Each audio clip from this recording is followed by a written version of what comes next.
বইয়ের তাকের আড়ালে দাঁড়িয়ে চুপ করে দেখেছিলাম তোমায়। জানালার আলো এসে পড়েছিল চুলে, মনে হলো স্বপ্ন হাঁটছে সামনে।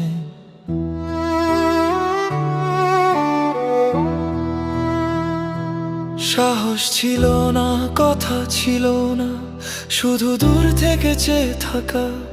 তুমি কি জানতে প্রতিটা বিরতিতে তোমাকেই খুঁজতাম একা একা।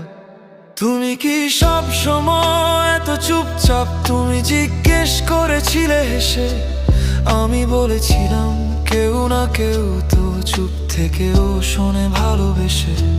সেদিন থেকে শুরু হয়েছিল নাম না জানা এক অনুভব। তোমার একটা জানিরও ভেতরে লুকিয়েছিল আমার সব।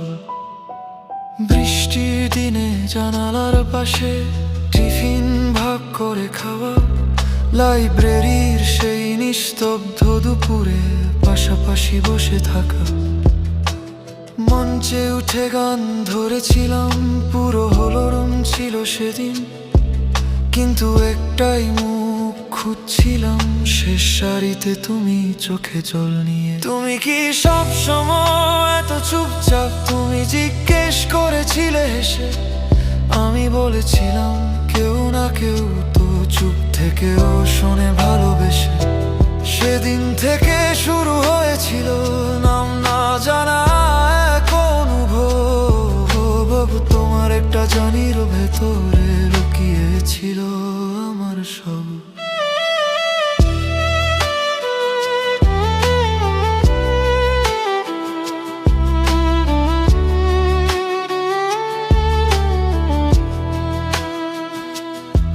আলাদা শহর, আলাদা পথ, ব্যস্ততার ভিড়ে হারিয়ে যাই, কিন্তু প্রতি বছর সেই সকালে একটা পুরনো ছবি পাঠাই। কারণ কিছু ভালোবাসা বড় নাটকীয় না, হয়ে যায় ঠিক এমনই একটা রোদেলা সকালে স্কুলের পথে তোমার সেই ছোট্ট জানি। তুমি কি সব সময় এত চুপচাপ? আজও মনে পড়ে সেই কথা। আমি এখন বলি কেউ না কেউ তো চুপ থেকেও বোঝে ব্যথা। সেদিন থেকে যা শুরু হয়েছিল সময় তা ভোলাতে পারেনি।